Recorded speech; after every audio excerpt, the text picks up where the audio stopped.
ਦੋਸਤੋ ਪੰਜਾਬੀ ਟ੍ਰਿਬਿਊਨ ਦੇ ਪ੍ਰੋਗਰਾਮ ਵੇਲੇ ਦੀ ਗੱਲ ਵਿੱਚ ਤੁਹਾਡਾ ਸਵਾਗਤ ਹੈ। ਮੈਂ ਆਤਿਸ਼ ਗੁਪਤਾ ਤੁਹਾਡੇ ਸਾਹਮਣੇ ਹਾਜ਼ਰ ਹਾਂ ਤੇ ਅੱਜ ਅਸੀਂ ਗੱਲ ਕਰਾਂਗੇ ਪੰਜਾਬ ਵਿਧਾਨ ਸਭਾ ਦੇ ਸੈਸ਼ਨ, ਸਿਆਸਤ ਅਤੇ ਕਿਸਾਨ ਅੰਦੋਲਨ ਬਾਰੇ, ਜਿਸ ਲਈ ਸਾਡੇ ਨਾਲ ਗੱਲਬਾਤ ਕਰਨ ਲਈ ਵਿਸ਼ੇਸ਼ ਤੌਰ ਤੇ ਹਾਜ਼ਰ ਨੇ ਸਾਡੇ ਸੀਨੀਅਰ ਪੱਤਰਕਾਰ ਸ਼੍ਰੀ ਹਮੀਰ ਸਿੰਘ ਜੀ। ਹਮੀਰ ਸਿੰਘ ਜੀ, ਤੁਹਾਡਾ ਬਹੁਤ ਬਹੁਤ ਸਵਾਗਤ ਹੈ। ਜੀ ਸ਼ੁਕਰੀਆ। ਹਮੀਰ ਸਿੰਘ ਜੀ, ਇੱਕ ਪਾਸੇ ਕਿਸਾਨ ਅੰਦੋਲਨ ਚੱਲ ਰਿਹਾ ਹੈ, ਉਸੇ ਦੇ ਸੰਦਰਭ ਵਿੱਚ ਪੰਜਾਬ ਸਰਕਾਰ ਵੱਲੋਂ ਵਿਧਾਨ ਸਭਾ ਦਾ ਜਿਹੜਾ ਹੈਗਾ ਵਿਸ਼ੇਸ਼ ਇਜਲਾਸ ਜਿਹੜਾ ਅੱਜ ਸੱਦਿਆ ਗਿਆ, ਜੋ ਕਿ ਪਹਿਲਾਂ 1 ਦਿਨ ਦਾ ਸੀ, ਉਸ ਨੂੰ ਵਧਾ ਕੇ 2 ਦਿਨ ਦਾ ਕਰ ਦਿੱਤਾ ਗਿਆ। ਇਸ ਵਿਧਾਨ ਸਭਾ ਦੇ ਸੈਸ਼ਨ ਦੇ ਪਹਿਲੇ ਦਿਨ ਅਸੈਂਬਲੀ ਵਿੱਚ ਕੀ ਕੁਝ ਹੋਇਆ, ਇਹ ਸਾਡੇ ਦਰਸ਼ਕਾਂ ਨਾਲ ਸਾਂਝਾ ਕਰੋ। ਅਸਲ 'ਚ ਵਿਧਾਨ ਸਭਾ ਦਾ ਸੈਸ਼ਨ ਬੁਲਾਇਆ ਗਿਆ ਕਿਉਂਕਿ ਬੜੇ ਦੇਰ ਤੋਂ ਇੱਕ ਦਬਾਅ ਇਸ ਲੈਵਲ ਦਾ ਪੈ ਰਿਹਾ ਸੀ ਕਿਸਾਨ ਜਥੇਬੰਦੀਆਂ ਵੱਲੋਂ ਵੀ ਤੇ ਵਿਰੋਧੀ ਧਿਰ ਵੱਲੋਂ ਵੀ, ਕਿ ਕੇਂਦਰ ਸਰਕਾਰ ਨੇ ਜਿਹੜਾ ਮਨਮਾਨੇ ਤਰੀਕੇ ਦੇ ਨਾਲ 3 ਕਾਨੂੰਨ ਖੇਤੀਬਾੜੀ ਖੇਤਰ ਦੇ ਵਿੱਚ ਲਿਆਂਦੇ ਗਏ ਨੇ, ਜਿਹੜਾ ਮੰਡੀ ਦੇ ਮਾਮਲੇ 'ਚ, ਕੰਟਰੈਕਟ ਫਾਰਮਿੰਗ ਦੇ ਮਾਮਲੇ 'ਚ ਤੇ ਜਿਹੜੀਆਂ ਜ਼ਰੂਰੀ ਵਸਤਾਂ ਦਾ ਸੋਧ ਬਿੱਲ ਹੈ, ਉਹਨੂੰ ਕੀ ਕੋਈ ਫੈਡਰਲ ਢਾਂਚੇ ਦੇ ਵਿੱਚ ਜਿਹੜਾ ਇਹ ਕਿਹਾ ਜਾ ਰਿਹਾ ਕਿ ਕੇਂਦਰ ਸਰਕਾਰ ਅੱਜ ਤੱਕ ਖੇਤੀ ਦੇ ਮਾਮਲੇ 'ਚ ਡਾਇਰੈਕਟ ਦਖਲ ਨਹੀਂ ਸੀ ਦੇ ਰਹੀ। ਕਿਉਂ ਨਹੀਂ ਸੀ ਦੇ ਰਹੀ? ਕਿਉਂਕਿ ਇਹ ਰਾਜਾਂ ਦਾ ਵਿਸ਼ਾ ਹੈ। ਖੇਤੀ ਪੇਸ਼ੇ ਦੇ ਤੌਰ ਤੇ, ਕਿੱਤੇ ਦੇ ਤੌਰ ਤੇ ਸਟੇਟ ਸਬਜੈਕਟ ਹੈ, ਔਰ ਇਸੇ ਕਰਕੇ ਪੇਸ਼ੇ ਦੇ ਤੌਰ ਤੇ ਅਤੇ ਰਾਜਾਂ ਦੇ ਅੰਦਰ ਦਾ ਜਿਹੜਾ ਮੰਡੀਕਰਨ ਹੈ ਟੋਟਲ, ਉਹ ਰਾਜਾਂ ਦੇ ਵਿਸ਼ੇ 'ਚ ਆਉਂਦਾ ਹੈ। ਇਸੇ ਲਈ ਕੇਂਦਰ ਸਰਕਾਰ ਨੇ ਅੱਜ ਤੱਕ ਕੋਈ ਸਿੱਧਾ ਕਾਨੂੰਨ ਨਹੀਂ ਸੀ ਬਣਾਇਆ। ਉਹ 2003 ਦੇ ਵਿੱਚ ਮਾਡਲ ਐਕਟ ਬਣਾਇਆ, ਫਿਰ 2017 'ਚ ਮਾਡਲ ਐਕਟ ਬਣਾਇਆ। ਉਹ ਰਾਜਾਂ ਨੂੰ ਕਹਿ ਰਹੀ ਸੀ ਲਗਾਤਾਰ ਕਿ ਤੁਸੀਂ ਇਹਨਾਂ ਨੂੰ ਬਦਲੋ, ਸਾਡੇ ਮੁਤਾਬਕ ਬਦਲੋ। ਰਾਜਾਂ ਨੇ ਭਾਵੇਂ ਕੁਝ ਐਕਟ ਬਦਲੇ, ਪੰਜਾਬ ਸਰਕਾਰ ਨੇ ਵੀ ਬਦਲੇ, ਜਿਹਦਾ ਇਸੇ ਸੈਸ਼ਨ ਦੇ ਵਿੱਚ ਵੀ ਗੱਲ ਆ ਰਹੀ ਹੈ। ਅਕਾਲੀ ਦਲ ਉਠਾ ਰਹੇ ਆ ਤੇ ਆਮ ਆਦਮੀ ਪਾਰਟੀ ਜਾਂ ਬਾਕੀ ਉਠਾ ਰਹੇ ਨੇ ਕਿ ਜਦੋਂ ਕਾਂਗਰਸ ਦੀ ਪਹਿਲੀ ਸਰਕਾਰ ਸੀ 2005 ਦੀ ਵੇਲੇ, ਅਮਰਿੰਦਰ ਸਰਕਾਰ, ਉਦੋਂ ਵੀ ਇਹਨੇ ਕੁਝ ਚੀਜ਼ਾਂ ਨੂੰ ਜਿਹੜੀ ਪ੍ਰਾਈਵੇਟ ਮੰਡੀ ਦਾ ਪ੍ਰਬੰਧ ਕੀਤਾ ਕਾਨੂੰਨ ਦੇ ਵਿੱਚ, ਤੇ 2013 ਦਾ ਅਕਾਲੀ ਦਲ ਵੇਲੇ ਬਣਿਆ ਇੱਕ ਐਕਟ ਸੀਗਾ, ਡਰਾਫਟ ਬਣਿਆ, ਤੇ ਉਹ ਕਾਨੂੰਨ ਵੀ ਬਣਿਆ ਕੰਟਰੈਕਟ ਫਾਰਮਿੰਗ ਦੇ ਵਾਸਤੇ, ਤੇ 2017 ਦਾ ਵੀ ਕੁਝ ਸੋਧ ਕੀਤਾ। ਪਰ ਇਹਨਾਂ 'ਚ ਬੁਨਿਆਦੀ ਫਰਕ ਇਹ ਹੈ ਕਿ ਉਹ ਟੋਟਲੀ ਰੈਗੂਲੇਟਡ ਕਾਨੂੰਨ ਸੀ, ਸਟੇਟ ਗਵਰਨਮੈਂਟ ਦੇ ਕੰਟਰੋਲ ਦੇ ਅਧੀਨ, ਉਹਦੀ ਰਜਿਸਟ੍ਰੇਸ਼ਨ, ਉਹਦੀ ਲਾਇਸੈਂਸਿੰਗ, ਉਹਦਾ ਟੈਕਸ ਪ੍ਰਣਾਲੀ ਸਾਰੀ। ਤੇ ਹੁਣ ਵਾਲਾ ਜਿਹੜੇ ਕਾਨੂੰਨ ਨੇ, ਇਹਨਾਂ ਨੂੰ ਰਲਗੱਡ ਕਰਨਾ ਆਪਸ ਦੇ ਵਿੱਚ, ਮੇਰੇ ਖਿਆਲ ਹੈ ਸਮਝਦਾਰੀ ਉਸ ਰੂਪ 'ਚ ਨਹੀਂ, ਉਹ ਫੋਕਸ ਹਟਾਉਂਦੀ ਹੈ ਚੀਜ਼ਾਂ ਦਾ। ਤੇ ਉਹ ਕਾਨੂੰਨ ਇਸ ਲੈਵਲ ਦੇ ਕਾਨੂੰਨ ਨੇ ਜਿੱਥੇ ਪੂਰਾ ਹੀ ਕੇਂਦਰ ਦਾ ਦਖਲ ਹੈ, ਕੋਈ ਰਜਿਸਟ੍ਰੇਸ਼ਨ ਨਹੀਂ, ਕੋਈ ਲਾਇਸੈਂਸਿੰਗ ਨਹੀਂ, ਕੋਈ ਹਿਸਾਬ ਕਿਤਾਬ ਨਹੀਂ, ਕੋਈ ਟੈਕਸ ਨਹੀਂ। ਉਹਦੇ ਕਰਕੇ ਫਿਰ ਜਿਹੜਾ ਇਹ ਸੈਸ਼ਨ ਬੁਲਾਇਆ ਗਿਆ, ਪਹਿਲਾਂ 1 ਦਿਨ ਦਾ, ਤੇ ਪ੍ਰੈਕਟੀਕਲੀ ਇਹ 1 ਦਿਨ ਦਾ ਹੀ ਸੈਸ਼ਨ ਬਣ ਗਿਆ, ਕਿਉਂਕਿ ਤੁਸੀਂ ਸ਼ਰਧਾਂਜਲੀਆਂ ਦਿੱਤੀਆਂ ਤੇ ਸ਼ਰਧਾਂਜਲੀਆਂ ਦੇ ਕੇ ਉਠਾਤਾ, ਤੇ ਹੁਣ ਤੁਸੀਂ ਕਹਿੰਦੇ ਹੋ ਕੱਲ੍ਹ ਨੂੰ ਫੇਰ ਕਰਾਂਗੇ ਅਸਲ ਦੇ ਵਿੱਚ। ਔਰ ਇਹਦੇ 'ਚ ਸ਼ਰਧਾਂਜਲੀਆਂ 'ਚ ਇਹ ਵੀ ਆਇਆ ਕਿ ਜਿਹੜੇ ਕਿਸਾਨ ਮਤਲਬ ਇਸ ਅੰਦੋਲਨ ਦੇ ਦੌਰਾਨ ਆਪਣੀ ਜਾਨ ਦੇ ਗਏ ਨੇ, ਉਹਨਾਂ ਨੂੰ ਵੀ ਸ਼ਰਧਾਂਜਲੀ ਭੇਟ ਕੀਤੀ ਹੈ। ਪਰ ਪਹਿਲਾਂ ਵੀ ਕਿਸਾਨ ਕਰਜ਼ੇ ਦੇ ਬੋਝ ਹੇਠ ਜਿੰਨੇ ਸੁਸਾਈਡ ਕਰਦੇ ਗਏ ਨੇ, ਕਿਸਾਨ ਵੀ, ਮਜ਼ਦੂਰ ਵੀ, ਮੇਰਾ ਖਿਆਲ ਹੈ ਉਹਨਾਂ ਨੂੰ ਵੀ ਉਸ ਦਾਇਰੇ 'ਚ ਲਿਆਉਣਾ ਚਾਹੀਦਾ ਕਿ ਉਹ ਵੀ ਇਹਨਾਂ ਕਾਰਨਾਂ ਕਰਕੇ, ਇਹਨਾਂ ਪਾਲਿਸੀਆਂ ਕਰਕੇ ਹੀ ਜਿਹੜੇ ਆਪਣੀ ਜਾਨ ਦੇ ਰਹੇ ਨੇ ਕਿਸੇ ਨਾ ਕਿਸੇ ਰੂਪ ਦੇ ਵਿੱਚ। ਔਰ ਇਦੋਂ ਬਾਅਦ ਜਦੋਂ ਉਹ ਹੋ ਗਿਆ ਤਾਂ ਇੱਕ ਗੱਲ ਕੱਲ੍ਹ ਤੋਂ ਲਗਾਤਾਰ ਇਹ ਉੱਠ ਰਹੀ ਹੈ, ਉਹ ਇਹ ਉੱਠ ਰਹੀ ਹੈ ਕਿ ਗੌਰਮੈਂਟ ਕੀ ਲਿਆ ਰਹੀ ਹੈ, ਉਹਨੇ ਕਿਹੜਾ ਬਿੱਲ ਲਿਆਉਣਾ ਹੈ। ਉਹ ਬਿੱਲ ਦੇ ਬਾਰੇ ਜਾਣਕਾਰੀ ਘੱਟੋ ਘੱਟ ਸਾਰੇ ਵਿਰੋਧੀ ਧਿਰ ਨੂੰ, MLA ਨੂੰ, ਕਿਸਾਨਾਂ ਨੂੰ ਹੋਣੀ ਚਾਹੀਦੀ ਹੈ। ਗੌਰਮੈਂਟ ਦਾ ਦਾਅਵਾ ਹੈ ਕਿ ਅਸੀਂ ਕਿਸਾਨ ਜਥੇਬੰਦੀਆਂ ਨੂੰ ਤਾਂ ਕਿਹਾ ਹੈ, ਉਹਨਾਂ ਨੂੰ ਵਿਸ਼ਵਾਸ 'ਚ ਵੀ ਲਿਆ, ਤੇ ਉਹਨਾਂ ਨੂੰ ਇਹ ਵੀ ਕਿਹਾ ਕਿ ਤੁਹਾਡਾ ਇੱਕ ਨੁਮਾਇੰਦਾ ਦੇ, ਜਿਹੜਾ ਮਰਜ਼ੀ ਦੇ ਦਿਓ, ਤੁਹਾਡੇ ਵਕੀਲ ਵੀ ਦੇ ਦਿਓ ਜਦੋਂ ਅਸੀਂ ਇਹ ਗੱਲ ਕਰਾਂਗੇ। ਔਰ ਕਿਹਾ ਇਹ ਜਾ ਰਿਹਾ ਕਿ ਜਿਹੜੀਆਂ ਜਥੇਬੰਦੀਆਂ 28 29 ਨਾਲ ਇਕੱਠੀ ਸਾਂਝੀ 3 ਮਿਨਿਸਟਰ ਗਏ ਸੀ, ਉਹਨਾਂ ਜਥੇਬੰਦੀਆਂ ਵੱਲੋਂ ਕੋਈ ਇੱਕ ਨੁਮਾਇੰਦਾ ਦਿੱਤਾ ਵੀ ਗਿਆ, ਜਿਹੜਾ ਉਹਨਾਂ ਦੇ ਨਾਲ ਦੇਖ ਰੇਖ ਕੇ ਇਹ ਗੱਲ ਕਰੇਗਾ। ਉਹਦੀ ਕਿੰਨੀ ਮੰਨੀ ਜਾਏਗੀ, ਉਹਨੂੰ ਬਿਠਾਇਆ ਗੱਲਬਾਤ 'ਚ, ਨਹੀਂ ਬਿਠਾਇਆ, ਇਹ ਅਲੱਗ ਸਵਾਲ ਹੈ। ਹਜੇ ਮਤਲਬ ਹੁਣ ਤੱਕ ਦਾ ਜਿਹੜਾ ਚਰਚਾ ਉਹ ਇਸ ਲੈਵਲ 'ਤੇ ਹੁੰਦੀ ਆਈ ਹੈ। ਤੇ ਇਸੇ ਤਰ੍ਹਾਂ ਹੀ ਅੱਜ ਫਿਰ ਇੱਕ ਜਥੇਬੰਦੀ ਜਿਹੜੀ ਭਾਰਤੀ ਕਿਸਾਨ ਯੂਨੀਅਨ ਉਗਰਾਹਾਂ ਹੈ, ਉਹਨੇ ਅੱਜ ਧਰਨੇ ਦਾ ਸੱਦਾ ਦਿੱਤਾ ਸੀ, ਪਰਸੋਂ ਦਾ ਦਿੱਤਾ ਹੋਇਆ ਸੀ, ਤੇ ਉਹਨੂੰ ਉਹਨਾਂ ਹੀ 3 ਮਿਨਿਸਟਰਾਂ ਨੇ ਬੁਲਾ ਲਿਆ ਜਿਹੜੇ 28 ਜਥੇਬੰਦੀਆਂ ਨਾਲ 2 ਵਾਰ ਪਹਿਲਾਂ ਗੱਲ ਕਰ ਚੁੱਕੇ ਨੇ। ਤੇ ਅੱਜ ਦਾ ਧਰਨਾ ਕੈਂਸਲ ਹੋਇਆ ਤੇ ਅੱਜ ਗੱਲਬਾਤ ਹੋਈ ਹੈ। ਗੱਲਬਾਤ ਦੇ ਵਿੱਚੋਂ ਵੀ ਇਹੀ ਨਿਕਲਿਆ ਕਿ ਕੁਝ ਮੰਗਾਂ ਪੰਜਾਬ ਸਰਕਾਰ ਦੇ ਮੈਨੀਫੈਸਟੋ ਨਾਲ ਰਿਲੇਟਡ ਸੀਗਾ, ਤੇ ਇੱਕ ਮੇਨ ਮੰਗ ਇਹੀ ਸੀ ਕਿ ਉਹ ਦਿੱਲੀ ਨਾਲ ਕੀ ਕਰਨਾ ਚਾਹੁੰਦੇ ਨੇ। ਉਹਨਾਂ ਨੇ ਵੀ ਇਹਦੀ ਮੰਗ ਕੀਤੀ ਸੀ ਕਿ ਤੁਸੀਂ ਸਾਨੂੰ ਉਹ ਬਿੱਲ ਦੀ ਕਾਪੀ ਦੇ ਦਿਓ, ਤੇ ਉਹ ਕਾਪੀ ਵੀ ਉਹਨਾਂ ਨੇ ਕਿਹਾ ਵੀ ਅਜੇ ਨਹੀਂ ਹੈ, ਜਦੋਂ ਤਿਆਰ ਹੋਏਗੀ ਕਾਪੀ ਅਸੀਂ ਪਾਸ ਕਰਕੇ ਤੇ ਉਸ ਤੋਂ ਬਾਅਦ ਤੁਹਾਨੂੰ ਦੇਵਾਂਗੇ। ਹੁਣ ਆਮ ਆਦਮੀ ਪਾਰਟੀ ਦੇ ਐਮਐਲਏ ਅੰਦਰ ਉਹਨਾਂ ਨੇ ਮੋਰਚਾ ਲਾਇਆ ਵੀ ਅਸੀਂ ਅੰਦਰ ਹੀ ਬੈਠਾਂਗੇ ਜਿੰਨਾ ਚਿਰ ਬਿੱਲ ਦੀ ਕਾਪੀ ਨਹੀਂ ਦਿੰਦੇ। ਤੇ ਬਾਹਰ ਅਕਾਲੀ ਦਲ ਪਹਿਲਾਂ ਉਹਨਾਂ ਨੇ ਆਪਣੇ ਆਪ 'ਚ ਧਿਆਨ ਕੇਂਦਰਿਤ ਕਰਨ ਲਈ ਇਹ ਵੀ ਕੀਤਾ, ਉਹ ਟਰੈਕਟਰਾਂ ਤੇ ਆਏ ਵਿਧਾਨ ਸਭਾ, ਕਦੇ ਉਹ ਕਿਸਾਨ ਪੰਜਾਬ ਭਵਨ ਦੇ ਅੰਦਰ ਜਾਣਾ ਚਾਹੁੰਦੇ ਨੇ ਕਿ ਅਸੀਂ ਪੱਤਰਕਾਰਾਂ ਨੂੰ ਮਿਲਣਾ, ਉਹ ਉੱਥੇ ਧਰਨੇ ਤੇ ਬੈਠੇ। ਇਹ ਸਾਰਾ ਕੁਝ ਜਿਹੜਾ ਚੱਲ ਰਿਹਾ ਹੈ, ਇੱਕ ਗੱਲ ਤਾਂ ਇਹ ਕਲੀਅਰ ਹੈ ਕਿ ਗੌਰਮੈਂਟਾਂ ਨੇ, ਇਕੱਲਾ ਇਸ ਗੌਰਮੈਂਟ ਨੇ, ਪਹਿਲੀਆਂ ਗੌਰਮੈਂਟਾਂ ਨੇ ਲਗਾਤਾਰ ਜਿਹੜੀਆਂ ਵਿਧਾਨ ਸਭਾ ਦੀਆਂ ਮਰਿਆਦਾਵਾਂ ਨੇ, ਨਾਰਮਲੀ ਨਿਯਮਾਂ ਦੇ ਮੁਤਾਬਕ ਆਮ ਹਾਲਾਤ ਦੇ ਵਿੱਚ ਲਗਭਗ 15 ਦਿਨ ਪਹਿਲਾਂ ਤੱਕ ਵੀ ਤੁਹਾਨੂੰ ਇਹ ਜਿਹੜੇ ਏਜੰਡਾ ਜਾਂ ਬਾਕੀ ਚੀਜ਼ਾਂ ਦੇਣੀਆਂ ਚਾਹੀਦੀਆਂ ਨੇ। ਪਰ ਪਿਛਲੇ ਲੰਮੇ ਸਮੇਂ ਤੋਂ ਹੀ ਮੈਂ ਜਿੰਨੇ ਵੱਧ ਜਿਹੜਾ ਤਾਂ ਮੈਂ ਇੱਥੇ ਵਿਧਾਨ ਸਭਾ ਕਵਰ ਕਰਦਾ ਦੇਖਦਾ 20 ਸਾਲ ਤੋਂ, ਤਾਂ ਤੇ ਗੌਰਮੈਂਟਾਂ ਬਹੁਤੇ ਵਾਰ ਉਦੋਂ ਹੀ ਲਿਖਦੀਆਂ ਨੇ ਬਿੱਲ ਜਦੋਂ ਪੱਤਰਕਾਰਾਂ ਸਾਹਮਣੇ ਆਉਂਦਾ, ਉਦੋਂ ਹੀ ਬਹੁਤੀ ਵਾਰ ਉਦੋਂ ਆਉਂਦਾ ਹੈ। ਇੱਕਾ ਦੁੱਕਾ ਵੇਲੇ ਇਹ ਵੀ ਆਇਆ ਕਿ ਇੱਕ ਦਿਨ ਪਹਿਲਾਂ ਸ਼ਾਮ ਨੂੰ ਐਮਐਲਏਆਂ ਦੇ ਘਰਾਂ ਦੇ ਵਿੱਚ ਜਾਂ ਮੰਤਰੀਆਂ ਦੇ ਘਰਾਂ ਦੇ ਵਿੱਚ ਉਹ ਭੇਜ ਦਿੱਤਾ ਜਾਂਦਾ ਤਾਂ ਕਿ ਅਗਲੇ ਦਿਨ ਤਿਆਰੀ ਹੋਵੇ। ਸਾਡੇ ਇੱਕ ਰਿਵਾਜ ਇਹ ਨਹੀਂ ਹੈ ਹੁਣ ਕਿ ਬਿੱਲ ਪੇਸ਼ ਹੋ ਗਿਆ ਤੇ ਉਹਦੇ ਤੇ ਬਹਿਸ ਅਗਲੇ ਦਿਨਾਂ 'ਚ ਹੋਏਗੀ। ਫੇਰ ਸਾਡੇ ਤਾਂ ਮੌਕੇ ਤੇ ਹੀ ਉਹਨੂੰ ਕਰ ਦਿੰਦੇ ਨੇ ਕਿ ਬਹਿਸ ਵੀ ਹੋਣਾ ਕਰੋ, ਤਾਂ ਬਹਿਸ ਕਰੂਗਾ ਕਿਵੇਂ ਜਦ ਉਹਦੇ ਕੋਲ ਪਹਿਲਾਂ ਨਹੀਂ, ਬੰਦਾ ਜਾਊਗਾ, ਤਿਆਰੀ ਕਰੂਗਾ, ਕੁਛ ਐਕਸਪਰਟਸ ਨਾਲ ਗੱਲ ਕਰੂਗਾ, ਬਾਅਦ ਦੇ ਵਿੱਚ ਤਾਂ ਰੱਖੂਗਾ ਗੱਲ। ਆਪਦੇ ਆਪ ਥੋੜ੍ਹੀ ਕਿਸੇ ਨੂੰ ਪਤਾ। ਇਹ ਗੱਲ ਤਾਂ ਗੌਰਮੈਂਟ ਦੇ ਆਪਣੇ ਪੱਧਰ ਤੇ ਨਹੀਂ ਹੈ ਵਾਜਿਬ ਕਿ ਉਹ ਨਹੀਂ ਮਤਲਬ ਦੇ ਰਹੀ ਜਿਹੜੇ। ਪਰ ਇੱਕ ਗੱਲ ਇਹ ਵੀ ਨਾਲ ਦੀ ਨਾਲ ਹੈ, ਔਰ ਇਹਦੇ 'ਚ ਚਾਹੀਦਾ ਇਹ ਸੀ ਕਿ ਇਦੋਂ ਪਹਿਲਾਂ ਦਬਾਅ ਇਹ ਬਣਾਉਣਾ ਸੀ ਕਿ ਸਾਰੀਆਂ ਪਾਰਟੀਆਂ ਨੂੰ ਬਿਠਾ ਕੇ ਉਹਨਾਂ ਦੇ ਮੇਨ ਲੀਡਰਸ਼ਿਪ ਨੂੰ ਕੌਨਫੀਡੈਂਸ 'ਚ ਲਿਆ ਜਾਂਦਾ ਕਿ ਆਪਾਂ ਇਸ ਟਾਈਪ ਦਾ ਇਹ ਬਣਾ ਰਹੇ ਹਾਂ ਤੇ ਆਹ ਗੱਲ ਅਸੀਂ ਕਰ ਰਹੇ ਹਾਂ। ਔਰ ਇਹਦੇ 'ਚ ਇਹ ਨਹੀਂ ਹੋਇਆ, ਇਹ ਗੌਰਮੈਂਟ ਦੇ ਸਾਈਡ ਦਾ ਸਵਾਲ ਹੈ। ਪਰ ਇਹ ਪਾਰਟੀਆਂ ਵੀ ਫਿਲਹਾਲ ਉਸ ਲੈਵਲ ਦੀ ਪਾਰਟੀ ਸਿਆਸਤ 'ਤੇ ਕਰ ਰਹੀਆਂ ਨੇ। ਸਿਆਸਤ ਕਰਨਾ ਬਹੁਤ ਜ਼ਰੂਰੀ ਹੈ। ਸਿਆਸਤ ਤੋਂ ਬਿਨਾਂ ਕੁਝ ਨਹੀਂ ਬਣ ਸਕਦਾ, ਕਿਉਂਕਿ ਕਾਨੂੰਨ ਬਣਾਉਣਾ ਸਿਆਸਤ ਕਰਨਾ ਹੀ ਹੈ ਅਸਲ ਦੇ ਵਿੱਚ। ਜੇ ਕੋਈ ਕਹਿੰਦਾ ਕਿ ਸਿਆਸਤ ਕਿਉਂ, ਪਰ ਕੇਵਲ ਗਰੁੱਪਬਾਜੀ ਦੀ ਸਿਆਸਤ ਕਰਨਾ, ਪੰਜਾਬ ਦੇ ਪੱਖ ਦੀ ਸਿਆਸਤ ਕਰਨ ਨਾਲੋਂ ਉਹ ਸਵਾਰਥ ਵੱਲ ਲੈ ਜਾਂਦੀ ਹੈ ਧੱਕ ਕੇ ਗੱਲ, ਤੁਹਾਨੂੰ ਉੱਥੇ ਨਹੀਂ ਰਹਿਣ ਦਿੰਦੀ। ਇਹ ਦੂਸ਼ਣਬਾਜੀ ਦੀ ਸਿਆਸਤ ਹੈ। ਔਰ ਅਜੇ ਪੰਜਾਬ ਦਾ ਪੋਲੀਟੀਸ਼ੀਅਨ ਕਾਂਗਰਸ ਦੇ ਸਮੇਤ, ਅਕਾਲੀ ਦਲ ਦੇ ਸਮੇਤ ਅਜੇ ਇਸ ਗੱਲ ਲਈ ਸਿੱਧਾ ਦਿਆਂਤਦਾਰ ਨਹੀਂ ਦਿਖਾਈ ਦਿੰਦਾ, ਸਿੱਧਾ ਦਿਖਾਈ ਦਿੰਦਾ ਕਿ ਉਹ ਵੱਡੀ ਲੜਾਈ ਪੰਜਾਬ ਦੀ ਹੋਣ ਦੀ ਲੜ ਰਿਹਾ ਹੈ। ਪਾਰਟੀ ਦੀ ਬਾਅਦ 'ਚ ਦੇਖਾਂਗੇ। ਅਜੇ ਉਹ ਇਹੀ ਲੜਾਈ ਲੜ ਰਿਹਾ ਹੈ ਕਿ ਲੋਕਾਂ ਨੂੰ ਇਹ ਦਿਖਾਉਣਾ ਕਿ ਮੈਂ ਤੁਹਾਡਾ ਜ਼ਿਆਦਾ ਹਮਦਰਦ ਹਾਂ, ਇਸ ਲਈ ਵੋਟਾਂ ਮੈਨੂੰ ਪਾ ਦਿਓ। ਲੋਕ ਸਭ ਜਾਣਦੇ ਹੀ ਨੇ, ਲੋਕਾਂ ਨੂੰ ਉਦੋਂ ਬਾਅਦ ਵੀ ਦੇਖ ਲੈਣਗੇ ਜਦੋਂ ਤੁਹਾਡੀ ਕਾਰਗੁਜ਼ਾਰੀ ਹੋਏਗੀ। ਜੇ ਘੱਟੋ ਘੱਟ ਮਿਲ ਕੇ ਇੱਕ ਸਾਂਝਾ ਪੈਗਾਮ, ਇੱਕ ਸਾਂਝਾ ਸੁਨੇਹਾ ਵਿਧਾਨ ਸਭਾ ਨਹੀਂ ਦਿੰਦੀ ਜਾਂ ਪਾਰਟੀਆਂ ਨਹੀਂ ਦਿੰਦੀਆਂ, ਤਾਂ ਕਿਤੇ ਨਾ ਕਿਤੇ ਉਹ ਜੰਗ ਦੇ ਵਿੱਚ ਕਮਜ਼ੋਰੀ ਨਜ਼ਰ ਆਊਗੀ, ਦਿਖਾਈ ਦਿੱਤੀ ਜਾਏਗੀ। ਇਹ ਸਾਡੀਆਂ ਤਿੰਨਾਂ ਇਹਨਾਂ ਮੇਨ ਸਟਰੀਮ ਦੀਆਂ ਜਿਹੜੀਆਂ ਪਾਰਟੀਆਂ ਨੇ ਉਹਨੂੰ ਸੋਚਣ ਦਾ ਸਵਾਲ ਹੈ। ਪੰਜਾਬ ਇਹ ਉਮੀਦ ਨਹੀਂ ਕਰ ਰਿਹਾ ਕਿ ਤੁਸੀਂ ਇਕੱਲੇ ਇਕੱਲੇ ਚੱਲੋ ਇੱਕ ਦੂਜੇ ਦੇ। ਪੰਜਾਬ ਹੁਣ ਇਹ ਉਮੀਦ ਕਰ ਰਿਹਾ ਕਿ ਤੁਸੀਂ ਮਿਲ ਕੇ ਚੱਲੋ ਇਸ ਲੈਵਲ ਦੇ। ਔਰ ਹੋ ਸਕਦਾ ਜਿਹੜਾ ਇਹ ਕਿਸਾਨ ਅੰਦੋਲਨ ਹੈ, ਜੇਕਰ ਇਸੇ ਤਰ੍ਹਾਂ ਪੋਲੀਟਿਕਸ ਕਰਦੇ ਰਹੇ ਸਾਡੇ ਸਿਆਸਤਦਾਨ, ਆਉਣ ਵਾਲੇ ਦਿਨਾਂ 'ਚ ਕੋਈ ਇਹੋ ਜਿਹਾ ਸਟੈਪ ਲੈ ਜਾਣ, ਜਿਵੇਂ ਪਹਿਲਾਂ ਉਹਨਾਂ ਨੇ ਕਿਹਾ ਕਿ ਜਿਹੜਾ ਇਸ ਕਾਨੂੰਨ ਦੇ ਪੱਖ ਦੇ ਵਿੱਚ ਨਹੀਂ, ਅਸੀਂ ਉਹਦਾ ਦਫ਼ਤਰ ਉਹਨੂੰ ਘਰੋਂ ਨਹੀਂ ਨਿਕਲਣ ਦਿਆਂਗੇ, ਅਕਾਲੀਆਂ ਨੂੰ ਮਜਬੂਰ ਕੀਤਾ, ਉਵੇਂ ਇਹ ਵੀ ਕਰ ਸਕਦੇ ਨੇ 13 ਦੇ 13 MP ਅਸਤੀਫੇ ਦਿਓ। ਪਹਿਲਾਂ ਤਾਂ ਪਾਰਟੀ ਵਾਈਜ਼ ਤੋਂ ਅਸਤੀਫਾ ਦਿਓ, ਜਦੋਂ ਉਹ ਧਰਤੀ ਤੇ ਆ ਜਾਣਗੇ ਅਸਤੀਫੇ ਨਹੀਂ ਦੇਣਗੇ ਦੇ ਕੇ, ਤਾਂ ਉਦੋਂ ਬਾਅਦ ਆਟੋਮੈਟਿਕਲੀ ਦੁਬਾਰੇ ਇਲੈਕਸ਼ਨ ਹੋ ਜੂ, ਸ਼ਾਇਦ 22 ਤੋਂ ਪਹਿਲਾਂ, ਕਿਉਂਕਿ 6 ਮਹੀਨੇ ਦੇ ਅੰਦਰ ਅੰਦਰ ਹੋਣੀ ਪੈਂਦੀ ਹੈ। ਤਾਂ ਪਤਾ ਲੱਗ ਜੂ ਉਸ ਤੋਂ ਪਹਿਲਾਂ ਹੀ ਪੋਲੀਟਿਕਸ ਕਿੱਧਰ ਜਾਂਦੀ ਹੈ, ਪੰਜਾਬ ਕਿੱਧਰ ਜਾਣਾ ਚਾਹੁੰਦਾ ਹੈ। ਇਸ ਕਰਕੇ ਲੋਕਾਂ ਦਾ ਜਿਹੜਾ ਇੱਕ ਭਾਵਨਾਵਾਂ ਹੁੰਦੀਆਂ ਨੇ, ਲੋਕਾਂ ਦਾ ਜਿਹੜਾ ਸੈਂਟੀਮੈਂਟ ਹੈ ਅੰਦੋਲਨ ਦਾ, ਉਹਨੂੰ ਸਮਝ ਕੇ ਸਿਆਸਤਦਾਨ ਅਜੇ ਦਬਾਅ 'ਚ ਤਾਂ ਕੰਮ ਕਰ ਰਿਹਾ ਹੈ, ਅਜੇ ਸਮਝ ਕੇ ਕੰਮ ਨਹੀਂ ਕਰ ਰਿਹਾ। ਇਹ ਦੋ ਗੱਲਾਂ 'ਚ ਫਰਕ ਹੈ।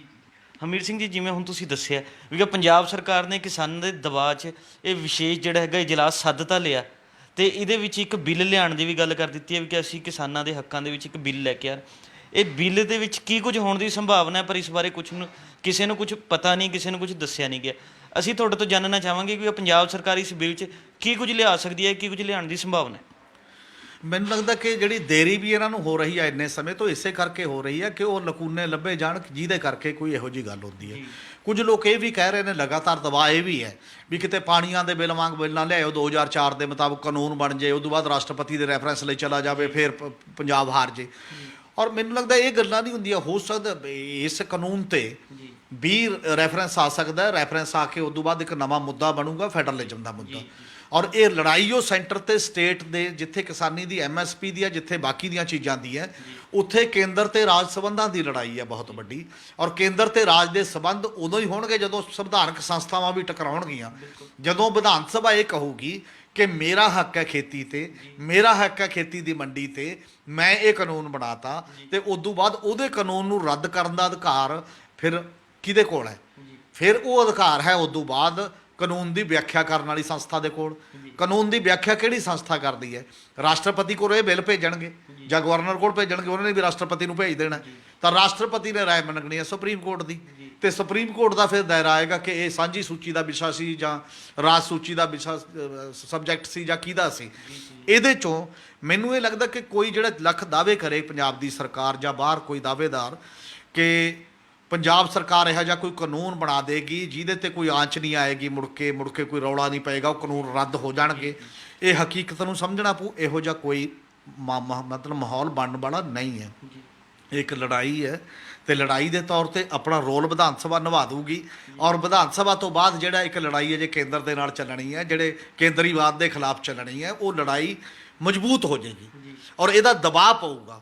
ਜੇ ਪੰਜਾਬ ਵਿਧਾਨ ਸਭਾ ਉਹ ਕਾਨੂੰਨ ਬਣਾਉਂਦੀ ਹੈ ਤਾਂ ਕੱਲ੍ਹ ਨੂੰ ਆਮ ਆਦਮੀ ਪਾਰਟੀ ਦੇ ਜਿਹੜੇ ਬੰਦੇ ਅੰਦਰ ਬੈਠੇ ਹੋਏ ਨੇ ਉਹਨਾਂ ਤੇ ਦਬਾਅ ਹੋਏਗਾ ਕਿ ਦਿੱਲੀ ਦੀ ਸਰਕਾਰ ਉਹ ਕਾਨੂੰਨ ਕਿਉਂ ਨਹੀਂ ਬਣਾਉਂਦੀ, ਤੁਸੀਂ ਵੀ ਉਹ ਕਾਨੂੰਨ ਬਣਵਾਓ। ਤੇ ਹੋਰਾਂ ਰਾਜਾਂ ਦੀਆਂ ਜਿਹੜੀਆਂ ਕਾਂਗਰਸ ਦੀਆਂ ਸਰਕਾਰਾਂ ਨੇ ਉਹਨਾਂ ਤੇ ਵੀ ਦਬਾਅ ਪਊਗਾ, ਦੂਜੀਆਂ ਖੇਤਰੀ ਪਾਰਟੀਆਂ ਤੇ ਵੀ ਦਬਾਅ ਪਊਗਾ, ਤੇ ਇੱਕ ਮਾਹੌਲ ਉਧਰ ਨੂੰ ਬਣ ਸਕਦਾ ਹੈ ਇਸ ਪੱਧਰ ਦੇ ਉੱਤੇ। ਇਸ ਕਰਕੇ ਜਿਹੜਾ ਵੀ ਕਾਨੂੰਨ ਆਏਗਾ, ਇੱਕ ਅਕਾਲੀ ਦਲ ਮਤਲਬ ਦੇ ਰਿਹਾ ਸੁਝਾਅ ਕਿ ਸਾਰਿਆਂ ਨੂੰ ਪ੍ਰਿੰਸੀਪਲ ਜਾਰਡ ਡਿਕਲੇਅਰ ਕਰ ਦਿਓ। ਪ੍ਰਿੰਸੀਪਲ ਜਾਰਡ ਦਾ ਮਤਲਬ ਪੰਜਾਬ ਦਾ ਚੱਪਾ ਚੱਪਾ ਮੰਡੀ ਹੋਏਗਾ ਤੇ ਸਾਡਾ ਫੈਸਲਾ ਕਿ ਉਹ ਨਹੀਂ ਆਏਗਾ, ਉਹ ਨਹੀਂ ਆਏਗਾ। ਤਾਂ ਜਿਹੜੀ ਉਹਦੀ ਗਰੰਟੀ ਕੌਣ ਲੈਂਦਾ ਕਿ ਗਵਰਨਮੈਂਟ ਆਫ ਇੰਡੀਆ ਫਿਰ ਤੁਹਾਨੂੰ ਜਿਹੜੀ CCL ਦਿੰਦੀ ਰਹੇਗੀ, ਤੁਹਾਡੇ ਸਾਰੇ ਕਿਤੇ ਖਰੀਦਦੀ ਰਹੇਗੀ, ਤੁਸੀਂ ਉਹਦਾ ਕਾਨੂੰਨ ਨਹੀਂ ਮੰਨਦੇ ਜੇਕਰ। ਇਹ ਵੀ ਇੱਕ ਉਸ ਲੈਵਲ ਦਾ। ਤੁਸੀਂ ਸਾਰਿਆਂ ਨੇ ਜਦੋਂ ਤੁਹਾਡੀਆਂ ਸਰਕਾਰਾਂ ਸੀ ਉਦੋਂ ਤਾਂ ਹੱਥ ਵੱਢ ਕੇ ਦੇ ਤੇ GST ਵੀ ਉਹਦੇ ਨਾਲ ਸਹਿਮਤ ਹੋ ਗਏ, ਮਤੇ ਪਾਸ ਕਰਤੇ, ਆਪਦੀਆਂ ਵਿਧਾਨ ਸਭਾਵਾਂ 'ਚ ਕਾਨੂੰਨ ਪਾਸ ਕਰਤੇ ਰਲ ਮਿਲ ਕੇ ਤੁਸੀਂ ਸਾਰਿਆਂ ਨੇ। ਉਦੋਂ ਫੈਡਰਲਿਜ਼ਮ ਦੀ ਗੱਲ ਲੜਾਈ ਤੁਸੀਂ ਨਹੀਂ ਲੜੀ। ਤੁਸੀਂ UAPA ਤੇ ਵੀ, ਤੁਸੀਂ NIA ਤੇ ਵੀ, ਤੁਸੀਂ ਬਾਕੀ ਦੇ ਜਿੰਨੇ ਵੀ ਕਾਨੂੰਨ ਆਏ ਸਭ ਤੇ ਫਲੈਟ ਹੋ ਕੇ ਸਾਰੇ ਉਹਦੇ ਪੱਖ 'ਚ ਵੋਟ ਦਿੱਤੇ। ਤੁਸੀਂ ਜੰਮੂ ਕਸ਼ਮੀਰ ਟੁੱਟਿਆ ਉਹਦੇ ਪੱਖ 'ਚ ਵੋਟ ਪਾਤੀ, ਨਾਗਰਿਕ ਸੋਧ ਬਿੱਲ ਸੀ ਉਹਦੇ ਪੱਖ 'ਚ ਵੋਟ ਪਾਤੀ। ਇਸ ਕਰਕੇ ਇਹ ਡਬਲ ਡੀਲਿੰਗ ਦਾ ਜਿਹੜਾ ਸਵਾਲ ਹੈ ਇਹ ਨਹੀਂ ਚੱਲ ਸਕਦਾ। ਸੀਰੀਅਸਨੈਸ ਇਹ ਹੋਣੀ ਚਾਹੀਦੀ ਕਿ ਇੱਕ ਦੂਜੇ ਨੂੰ ਫਸਾਉਣ ਦੀ ਬਜਾਏ ਕਿ ਸਾਨੂੰ ਆਹ ਚੀਜ਼ ਸਾਡੇ ਕੋਲ ਹੈ, ਸਾਡੇ ਵਕੀਲ ਨੇ, ਸਾਡੇ ਕਿਸੇ ਸੰਵਿਧਾਨਕ ਐਕਸਪਰਟ ਨੇ ਜਾਂ ਸਾਡੀ ਸਿਆਸਤ ਆਹ ਚੀਜ਼ ਕਹਿ ਰਹੀ ਹੈ ਤੇ ਆਹ ਚੀਜ਼ਾਂ ਜਿਹਦੇ 'ਚ ਸ਼ਾਮਲ ਹੋ ਜਾਣ। ਇਹਦੇ 'ਚ ਪੰਜਾਬ ਗੌਰਮੈਂਟ ਦੀ ਪਹਿਲ ਕਦਮੀ ਬਹੁਤ ਜ਼ਰੂਰੀ ਹੈ। ਕੇਵਲ ਉਹ ਵਿੱਚ ਸ਼ਾਮਲ ਨਾ ਕਰਕੇ ਵੀ ਇਹਦਾ ਮਤਲਬ ਅਧੂਰੀ ਗੱਲ ਕਰ ਰਹੀ ਹੈ, ਦੂਜਿਆਂ ਨੂੰ ਵਿਸ਼ਵਾਸ 'ਚ ਨਹੀਂ ਲੈ ਰਹੀ। ਤੇ ਬਾਹਰ ਵਾਲਿਆਂ ਦੇ ਵੀ ਕੇਵਲ ਬਲੇਮ ਗੇਮ ਜਿਹੜੀ ਹੈ ਉਹ ਨਹੀਂ ਹੈ ਉਸ ਲੈਵਲ ਤੇ। ਇਸ ਕਰਕੇ ਇਸ ਬਿੱਲ ਦੇ ਵਿੱਚ ਇਹ ਗੱਲ ਤਾਂ ਆਏਗੀ ਕਿ ਖੇਤੀ ਦਾ ਜਿਹੜਾ ਰਾਜਾਂ ਦਾ ਵਿਸ਼ਾ ਹੈ, ਇਸ ਲਈ ਅਸੀਂ ਇਹਦੇ ਤੇ ਕਾਨੂੰਨ ਬਣਾਉਣ ਦੀ ਦਾਅਵੇਦਾਰੀ ਕਰਦੇ ਹਾਂ, ਉਹ ਕਾਨੂੰਨ ਬਣਾ ਦੇਣਗੇ। ਦੂਜਾ ਇੱਕ ਇਹ ਆ ਰਿਹਾ ਕਿ ਜੀ ਤੁਸੀਂ MSP ਦਾ ਇਹ ਪਾਸ ਕਰ ਦਿਓ ਕਿ ਇੱਥੇ ਇਦੋਂ ਘੱਟ ਨਹੀਂ ਵਿਕੇਗੀ, ਔਰ MSP ਡਿਕਲੇਅਰ ਕਰਨਾ ਵੀ, MSP ਦੇ ਖਰੀਦ ਕਰਨਾ ਵੀ, ਔਰ ਓਵਰਆਲ ਜਿਹੜਾ ਸੈਟਅਪ ਦੇ ਵਿੱਚ ਹੈ ਇਹ ਗਵਰਨਮੈਂਟ ਆਫ ਇੰਡੀਆ ਤੁਹਾਨੂੰ ਦਿੰਦੀ ਹੈ। ਫਿਰ ਜੇ ਇਹ ਗਵਰਨਮੈਂਟ, ਸਟੇਟ ਦੀ ਗਵਰਨਮੈਂਟ ਇਹ ਪਾਸ ਕਰ ਦਿੰਦੀ ਹੈ ਤਾਂ ਗਵਰਨਮੈਂਟ ਨੂੰ ਇਹ ਜ਼ਿੰਮੇਵਾਰੀ ਵੀ ਲੈਣੀ ਪਊਗੀ ਫਿਰ ਕਿ ਜੇ ਉਸ ਤੋਂ ਘੱਟ ਵਿਕਦੀ ਆ ਤਾਂ ਸੂਬਾ ਸਰਕਾਰ ਦੀ ਰਿਸਪੌਂਸਿਬਿਲਟੀ ਹੋਊਗੀ ਜੇ ਉਹ ਕਾਨੂੰਨ ਬਣਾ ਲੈਂਦੀ ਆ, ਆਪਣਾ ਕਾਨੂੰਨ ਬਣਾ ਲੈਂਦੀ ਹੈ। ਇਹ ਵੀ ਸੋਚਣਾ ਪਏਗਾ ਕਿ ਸੂਬੇ ਦੇ ਤਿਲਾਂ 'ਚ ਤੇਲ ਹੈ ਕਿ ਉਦੋਂ ਬਾਅਦ ਉਹ ਆਪਣੇ ਗਰੰਟੀ ਤੇ ਚੀਜ਼ਾਂ ਖਰੀਦ ਸਕੇਗੀ ਜਾਂ ਨਹੀਂ ਖਰੀਦ ਸਕੇਗੀ। ਇਹ ਸਾਰੇ ਸਵਾਲ ਡਿਬੇਟ 'ਚ ਆਉਣੇ ਚਾਹੀਦੇ ਨੇ, ਜਦੋਂ ਵੀ ਉਹ ਕੋਈ ਹੋਣਗੇ ਡਿਸਕਸ਼ਨ 'ਚ ਆਉਣੇ ਚਾਹੀਦੇ ਨੇ। ਹਮੀਰ ਸਿੰਘ ਜੀ, ਜੇ ਕੱਲ੍ਹ ਨੂੰ ਵਿਧਾਨ ਸਭਾ ਸੈਸ਼ਨ ਦੇ ਵਿੱਚ ਪੰਜਾਬ ਸਰਕਾਰ ਜਿਹੜਾ ਬਿੱਲ ਲੈ ਕੇ ਆ ਰਹੀ ਹੈ, ਇਹ ਬਿੱਲ ਕਾਨੂੰਨ ਬਣ ਜਾਂਦਾ ਹੈ ਤਾਂ ਉਸ ਤੋਂ ਬਾਅਦ ਕਿਸਾਨ ਅੰਦੋਲਨ ਕੀ ਮੋੜਾ ਲਏਗਾ? ਕਿ ਕਿਸਾਨ ਜਥੇਬੰਦੀਆਂ ਪੰਜਾਬ ਸਰਕਾਰ ਦੇ ਉਸ ਕਾਨੂੰਨ ਨੂੰ ਮੰਨਣਗੀਆਂ, ਆਪਣੇ ਅੰਦੋਲਨ ਜਿਹੜਾ ਹੈਗਾ ਉਸ ਨੂੰ ਬੰਦ ਕਰਨਗੀਆਂ, ਘਟਾਉਣ ਦੀ ਕੋਸ਼ਿਸ਼ ਕਰਨਗੀਆਂ, ਕਿਵੇਂ ਕੀ ਹੋਏਗਾ? ਮੈਨੂੰ ਇਹ ਲੱਗਦਾ ਕਿ ਇਹ ਮਾਮਲਾ ਤਾਂ ਪੂਰੇ ਦੇਸ਼ ਪੱਧਰ ਦਾ ਹੈ। ਜੇ ਕਾਨੂੰਨ ਬਣ ਵੀ ਜਾਂਦਾ, ਕਾਨੂੰਨ ਕਿੰਨੇ ਦਾਇਰੇ ਨੂੰ ਕੰਟਰੋਲ ਕਰ ਸਕਦਾ, ਕਿੰਨੇ ਨੂੰ ਨਹੀਂ ਕਰ ਸਕਦਾ, ਇਹ ਅਲੱਗ ਸਵਾਲ ਹੋਏਗਾ। ਔਰ ਇਹ ਕਾਨੂੰਨ ਬਣਦਾ ਜਾਂ ਨਹੀਂ ਬਣਦਾ ਅਜੇ ਤਾਂ ਵਿਧਾਨ ਸਭਾ ਨੇ ਪਾਸ ਕਰਨਾ। ਕਾਨੂੰਨ ਉਦੋਂ ਬਣਦਾ ਹੁੰਦਾ ਕਿ ਵਿਧਾਨ ਸਭਾ ਦੇ ਪਾਸ ਕਰਨ ਤੋਂ ਬਾਅਦ ਉਹਨੂੰ ਗਵਰਨਰ ਦੀ ਮਨਜ਼ੂਰੀ ਮਿਲਦੀ ਹੈ। ਜੇ ਕੋਈ ਟਕਰਾਅ ਵਾਲਾ ਕਾਨੂੰਨ ਬਣਦਾ ਦਿਖਾਈ ਦਿੰਦਾ ਉਹਦੇ 'ਚੋਂ ਕਿ ਕੇਂਦਰ ਦੇ ਨਾਲ ਕਲੈਸ਼ ਕਰਦਾ ਤਾਂ ਗਵਰਨਰ ਨਹੀਂ ਮਨਜ਼ੂਰੀ ਦਿੰਦਾ, ਫਿਰ ਰਾਸ਼ਟਰਪਤੀ ਕੋਲ ਭੇਜਣਾ ਪੈਂਦਾ। ਫਿਰ ਰਾਸ਼ਟਰਪਤੀ ਉਦੋਂ ਬਾਅਦ ਆਪਣੇ ਆਪ ਕੀ ਫੈਸਲਾ ਲੈਂਦਾ ਤੇ ਉਹ ਆਪਣੇ ਆਪ ਫੈਸਲਾ ਲੈਣ ਦੇ ਲਈ ਫਿਰ ਸੁਪਰੀਮ ਕੋਰਟ ਦਾ ਰੈਫਰੈਂਸ ਲੈਂਦਾ। ਇਸ ਲਈ ਤੁਰੰਤ ਕਾਨੂੰਨ ਬਣ ਜਾਊਗਾ ਜਾਂ ਇਹਦੇ 'ਤੇ ਪਰਮਿਸ਼ਨ ਮਿਲ ਜੂਗੀ, ਇਹ ਮੈਨੂੰ ਖਾਮ ਖਿਆਲੀ ਲੱਗਦੀ ਹੈ, ਇਹ ਨਹੀਂ ਹੈ। ਤੇ ਗਵਰਨਮੈਂਟ ਕੇਵਲ ਆਪਣਾ ਇੰਨੀ ਕੁ ਰੋਲ ਨਿਭਾ ਦਊਗੀ ਕਿ ਉਹ ਕਹਿੰਦੀ ਹੈ ਕਿ ਜੀ ਦੇਖੋ ਤੁਸੀਂ ਕਹਿ ਰਹੇ ਸੀ, ਅਸੀਂ ਤਾਂ ਬਣਾਤਾ, ਅਸੀਂ ਤਾਂ ਪਾਸ ਕਰਤਾ, ਹੁਣ ਅਗਲੀ ਲੜਾਈ ਹੈ। ਇੱਕ ਤਾਂ ਇਮੀਡੀਏਟ ਇਹਦੇ 'ਤੇ ਕੁਛ ਹੋਣ ਵਾਲਾ ਐ ਨਹੀਂ ਨਜ਼ਰ ਆ ਰਿਹਾ। ਦੂਜੀ ਗੱਲ ਇਹ ਹੈ ਕਿ ਇਹ ਲੜਾਈ ਅਗਲੇ ਫਰੰਟ 'ਤੇ ਇੱਕ ਕਦਮ ਅੱਗੇ ਵੱਧ ਜਾਏਗੀ। ਅੱਗੇ ਇਸ ਕਰਕੇ ਵੱਧ ਜਾਏਗੀ ਕਿ ਜਦੋਂ ਸਾਡੀਆਂ ਪਾਰਟੀਆਂ ਮਿਲ ਕੇ ਇੱਕ ਕਾਨੂੰਨ ਬਣਾਉਣਗੀਆਂ ਤੇ ਹੁਣ ਕਿਸਾਨ ਲੜ ਰਹੇ ਨੇ ਤਾਂ ਉਹਨਾਂ ਪਾਰਟੀਆਂ ਨੂੰ ਵੀ ਮੈਦਾਨ 'ਚ ਆਉਣਾ ਪਊਗਾ ਗਰਾਊਂਡ ਦੇ ਉੱਤੇ ਲੜਾਈ ਲੜਨ ਦੇ ਵਾਸਤੇ ਕਿ ਤੁਹਾਡਾ ਬਣਾਇਆ ਹੋਇਆ ਕਾਨੂੰਨ ਵਿਧਾਨ ਸਭਾ ਦਾ ਜੇ ਗਵਰਨਰ ਮਨਜ਼ੂਰੀ ਨਹੀਂ ਦਿੰਦਾ, ਰਾਸ਼ਟਰਪਤੀ ਨਹੀਂ ਦਿੰਦਾ, ਤਾਂ ਮਨਜ਼ੂਰ ਕਰਾਉਣ ਲਈ ਤੁਸੀਂ ਸਿਆਸੀ ਵਿਧਾਨ ਸਭਾ ਦਾ ਜਿਹੜਾ ਫੈਸਲੇ ਨੂੰ ਲਾਗੂ ਕਰਾਉਣ ਲਈ ਸੜਕਾਂ ਤੇ ਤੁਸੀਂ ਇਕੱਠੇ ਹੋ ਕੇ ਆਓਗੇ ਜਾਂ ਨਹੀਂ ਆਓਗੇ, ਇਹ ਉਹਨਾਂ ਸਾਹਮਣੇ ਚੁਣੌਤੀ ਬਣ ਜੂਗੀ, ਇੱਕ ਬੜੀ ਵੱਡੀ ਚੈਲੰਜ ਬਣ ਜੂਗਾ ਪੋਲੀਟੀਕਲ ਧਿਰ ਦੇ ਸਾਹਮਣੇ, ਔਰ ਇਹ ਚੈਲੰਜ ਬਣਨਾ ਚਾਹੀਦਾ। ਇਸੇ ਕਰਕੇ ਸਾਰੇ ਲੋਕ ਪੰਜਾਬ ਦੇ ਇਕੱਠੇ ਹੋ ਕੇ ਜਦੋਂ ਲੜਾਈ ਲੜਨਗੇ ਤਾਂ ਸ਼ਾਇਦ ਜ਼ਿਆਦਾ ਵਜਨ ਤੇ ਜ਼ਿਆਦਾ ਵਜੂਦ ਪੰਜਾਬ ਦੇ ਬਚਣ ਦੇ ਚਾਂਸ ਪੈਦਾ ਹੁੰਦੇ ਨੇ। ਹਮੀਰ ਸਿੰਘ ਜੀ, ਇੱਕ ਇਸ ਟਾਈਮ ਜਿਹੜਾ ਹੈਗਾ ਬਹੁਤ ਵੱਡਾ ਸਵਾਲ ਇਹ ਵੀ ਬਣ ਰਿਹਾ ਵੀ ਕਿ ਬਾਹਰੀ ਸੂਬਿਆਂ ਦੇ ਲੋਕ ਜਿਹੜੇ ਹੈਗੇ ਆ, ਬਾਰਡਰ ਏਰੀਆ ਦੇ ਲੋਕ ਪੰਜਾਬ ਦੇ ਵਿੱਚ ਝੋਨਾ ਵੇਚਣ ਲਈ ਆ ਰਹੇ ਨੇ, ਜਿਨ੍ਹਾਂ ਨੂੰ ਕੀ ਰੋਕਿਆ ਜਾ ਰਿਹਾ ਹੈ, ਜਿਸ ਨੂੰ ਲੈ ਕੇ ਇੱਕ ਵਿਵਾਦ ਵੀ ਖੜਾ ਹੋ ਰਿਹਾ, ਪੁਲਿਸ ਵੱਲੋਂ ਕੇਸ ਵੀ ਦਰਜ ਕਰਨ ਤੱਕ ਦੀ ਜਿਹੜੀਆਂ ਗੱਲਾਂ ਸਾਹਮਣੇ ਆ ਰਹੀਆਂ। ਅਜਿਹਾ ਕਿਉਂ ਹੋ ਰਿਹਾ? ਮੈਨੂੰ ਇਹਦੇ 'ਚ ਇਹ ਲੱਗਦਾ ਹੈ ਕਿ ਇੱਕ ਤਾਂ ਕਿਉਂਕਿ ਉਹ ਯੂਪੀ ਤੋਂ ਜ਼ਿਆਦਾ ਆ ਰਹੇ ਨੇ, ਬਿਹਾਰ ਯੂਪੀ ਉਸ ਸਾਈਡ ਤੋਂ, ਜਿੱਥੇ ਉੱਥੇ ਬੀਜੇਪੀ ਗੌਰਮੈਂਟ ਹੈ, ਔਰ ਗੌਰਮੈਂਟ ਸ਼ਾਇਦ ਪੰਜਾਬ ਤੋਂ ਬਾਹਰਲੇ ਸੂਬਿਆਂ 'ਚ ਇੱਕ ਮੈਸੇਜ ਵੀ ਦੇਣਾ ਚਾਹੁੰਦੀ ਹੋਵੇ। ਇਹ ਪਰਦੇ ਪਿਛਲੀ ਚਾਲ ਵੀ ਹੋ ਸਕਦੀ ਹੈ ਕਿ ਤੁਸੀਂ ਜਾ ਕੇ ਵੇਚੋ, ਉੱਥੇ ਦੇ ਕਿਸਾਨ ਨੂੰ ਦੇਖੋ, ਤੁਹਾਨੂੰ ਆਜ਼ਾਦ ਕਰਤਾ। ਦੇਖੋ ਯੂਪੀ ਦਾ ਕਿਸਾਨ ਵੀ ਤਾਂ 5000 ਕੁਇੰਟਲ ਵੇਚ ਹੀ ਆਇਆ, 5000 ਟਨ ਵੇਚ ਆਇਆ। ਉੱਥੇ ਹਰਿਆਣੇ 'ਚ ਪੰਜਾਬ 'ਚ MSP ਲਾਗੂ ਰਹੂ, ਤੁਹਾਡੀ ਖਰੀਦਾਂਗੇ, ਇੱਕ ਦੋ ਵਾਰੀ ਖਰੀਦ ਵੀ ਲੈਣਗੇ। ਇਹ ਉਸ ਲੈਵਲ ਦਾ ਸਿਗਨਲ ਵੀ ਹੋ ਸਕਦਾ ਹੈ ਇਸ ਤਰੀਕੇ ਦਾ ਕਿ ਉੱਧਰ ਇਸ ਲੈਵਲ ਤੇ ਜਾਇਆ ਜਾਏ। ਕਾਰਨ ਇਹ ਹੈ ਕਿ 3 ਕਾਨੂੰਨ ਲਾਗੂ ਹੋ ਗਏ ਨੇ, ਹੁਣ ਤੁਸੀਂ ਸਰਹੱਦ ਤੇ ਰੋਕ ਨਹੀਂ ਸਕਦੇ। ਜੇ ਰੋਕਣਾ ਹੈ, ਇਸ ਕਰਕੇ ਨਹੀਂ ਰੋਕ ਸਕਦੇ ਕਿ ਤੁਸੀਂ ਅਨਾਜ ਸਾਡੀ ਮੰਡੀ 'ਚ ਕਿਉਂ ਲਿਆਏ, ਫਿਰ ਉਹ ਦੂਜਾ ਪੁਲਿਸੀਆ ਤਰੀਕਾ ਅਡਾਪਟ ਕਰਨਾ ਪਏਗਾ ਕਿ ਤੁਹਾਡਾ ਵਜਨ ਕਿੰਨਾ ਹੈ, ਤੁਸੀਂ ਗਲਤ ਲਿਆਏ ਹੋ, ਜੇ ਲਿਆਏ ਹੋ। ਲਗਭਗ 200 ਟਰੱਕ ਤਾਂ ਫੜਿਆ ਜਾ ਚੁੱਕਿਆ ਹੈ, 300 ਟਨ ਪਾਉਂਦੇ ਨੇ, 300 ਕੁਇੰਟਲ ਪਾਉਂਦੇ ਨੇ ਉਹ 30 ਟਨ ਮਾਲ, ਤੇ ਬੜੇ ਵੱਡੇ ਪੱਧਰ ਦੇ ਉੱਤੇ ਆ ਰਿਹਾ। ਉਹਨੂੰ ਕਿਸਾਨ ਵੀ ਰੋਕ ਰਹੇ ਨੇ, ਉਦੋਂ ਬਾਕੀ ਵੀ ਰੋਕ ਰਹੇ ਨੇ। ਇੱਕ ਤਾਂ ਗੱਲ ਇਹ ਹੋ ਸਕਦੀ ਹੈ ਕਿ ਬੀਜੇਪੀ ਵੀ ਇਸ ਪਾਸੇ ਵੱਲ ਇਹਨੂੰ ਧੱਕਦੀ ਹੋ ਸਕਦੀ ਹੈ ਕਿ ਤੁਸੀਂ ਜਾਓ ਉੱਥੇ, ਤੁਹਾਨੂੰ ਕਾਨੂੰਨੀ ਤੌਰ ਤੇ ਕੋਈ ਰੋਕ ਨਹੀਂ ਸਕਦਾ। ਬਾਕੀ ਤਰ੍ਹਾਂ ਰੋਕੂਗਾ ਤਾਂ ਉਹ ਹੋਰ ਸਮੱਸਿਆ ਖੜੀ ਹੋਵੇਗੀ ਕਿ ਤੁਸੀਂ ਕਿਉਂ ਰੋਕਦੇ ਹੋ। ਅਗਲੀ ਗੱਲ ਇਹ ਵੀ ਹੈ ਕਿ ਪੰਜਾਬ ਸਰਕਾਰ ਵੀ ਜੇ ਉਹਨੂੰ ਸਮਾਂ ਰਹਿੰਦੇ ਠੀਕ ਤਰੀਕੇ ਨਾਲ ਨਹੀਂ ਰੋਕ ਰਹੀ, ਦੂਜੇ ਕਿੰਨੇ ਹੀ ਕਾਨੂੰਨਾਂ ਦੇ ਤਹਿਤ ਜਿੱਥੇ ਤੱਕ ਰੋਕਿਆ ਜਾ ਸਕਦਾ ਨਹੀਂ ਰੋਕ ਰਹੀ, ਤਾਂ ਉਹ ਵੀ ਧਿਆਨ ਡਾਇਵਰਟ ਸ਼ਾਇਦ ਉੱਧਰ ਕਰਾਉਣਾ ਚਾਹੁੰਦੀ ਹੈ ਕਿ ਫਿਲਹਾਲ ਇਸ ਪਾਸੇ ਵੱਲ ਚੱਲੇ। ਜੇ ਉਹਦੇ ਤੇ ਫੋਕਸ ਹੋ ਜੇ ਤਾਂ ਸਾਡੇ ਤੋਂ ਫੋਕਸ ਹਟੇ, ਕੱਲ੍ਹ ਨੂੰ ਅਸੀਂ ਉਸ ਪਾਸੇ ਵੱਲ ਵੀ ਕਰਨ ਲੱਗ ਸਕਦੇ ਹਾਂ ਕੰਮ। ਇਸ ਕਰਕੇ ਮੈਨੂੰ ਇਹ ਲੱਗਦਾ ਹੈ ਇੱਕ ਇਹਦਾ ਨੁਕਸਾਨ ਇਹ ਹੋ ਸਕਦਾ ਹੈ ਕਿਉਂਕਿ CCL ਲਿਮਟ ਜਿਹੜੀ ਹੈ ਉਹ ਸੀਮਤ ਹੁੰਦੀ ਹੈ। ਜਿੰਨਾ ਸਾਡੇ ਤੋਂ ਪਰਚੇਜ ਕਰਨੀ ਹੈ ਖਰੀਦ, ਉਨੀ ਲਿਮਟ ਹੈ ਤੇ ਉਨੇ ਤੇ ਉਹ ਖਰੀਦੀ ਜਾਂਦੀ ਹੈ। ਜੇ ਬਹੁਤਾ ਮਾਲ ਬਾਹਰੋਂ ਹੀ ਆ ਜਾਂਦਾ ਹੈ ਤਾਂ ਉਹ ਥੋੜੀ ਪੈ ਜਾਊਗੀ ਲਿਮਟ। ਤਾਂ ਪੰਜਾਬ ਦੇ ਕਿਸਾਨ ਦੇ ਲਈ ਜਿੰਨਾ ਟੋਟਲ ਰੇਟ ਹੈ, ਮਤਲਬ ਉਹਦੇ ਤੋਂ ਘੱਟ ਤੇ ਵੇਚਣੀ। ਪਹਿਲਾਂ ਤਾਂ ਮਾਝੇ ਵਾਲਿਆਂ ਨੇ ਤਾਂ ਵੇਚੀ ਹੋਇਆ ਕਿਉਂਕਿ ਸਰਕਾਰ ਲੇਟ ਆਉਂਦੀ ਆ ਮੰਡੀ ਦੇ ਵਿੱਚ, ਉੱਥੇ ਪਹਿਲਾਂ ਆ ਜਾਂਦੀ ਹੈ ਕਣਕ। ਔਰ ਅਜੇ ਕਾਟਨ ਵੀ ਮਤਲਬ ਕਪਾਹ ਨਰਮਾ ਵੀ ਘੱਟ ਤੇ ਵੇਚਿਆ ਜਾ ਰਿਹਾ, ਸਾਡੇ ਸਾਹਮਣੇ ਆ। ਉਹ ਇੱਕ ਬਹੁਤ ਵੱਡਾ ਬਿਲਗੋਬਾ ਪੈਦਾ ਕੀਤਾ ਜਾ ਰਿਹਾ। ਇਸ ਗੱਲ ਕਰਕੇ ਉਲਝਣ ਪੈਦਾ ਕੀਤੀ ਜਾ ਰਹੀ ਹੈ ਕਿ ਲੋਕ ਕਨਫਿਊਜ਼ ਰਹਿਣ, ਲੋਕਾਂ ਦਾ ਅੰਦੋਲਨ ਉਸ ਸਿੱਧੀ ਧਾਰ ਤੇ ਨਾ ਪਵੇ ਕਿਸੇ ਨਾ ਕਿਸੇ ਰੂਪ। ਇਹ ਸਨ ਸਾਡੇ ਸੀਨੀਅਰ ਪੱਤਰਕਾਰ ਸ਼੍ਰੀ ਹਮੀਰ ਸਿੰਘ ਜੀ, ਜਿਨ੍ਹਾਂ ਨੇ ਆਪਣੇ ਵਿਚਾਰ ਸਾਡੇ ਨਾਲ ਸਾਂਝੇ ਕੀਤੇ। ਕੱਲ੍ਹ ਨੂੰ ਇਸੇ ਸਮੇਂ ਫਿਰ ਮਿਲਾਂਗੇ ਪ੍ਰੋਗਰਾਮ ਵੇਲੇ ਦੀ ਗੱਲ ਵਿੱਚ। ਧੰਨਵਾਦ।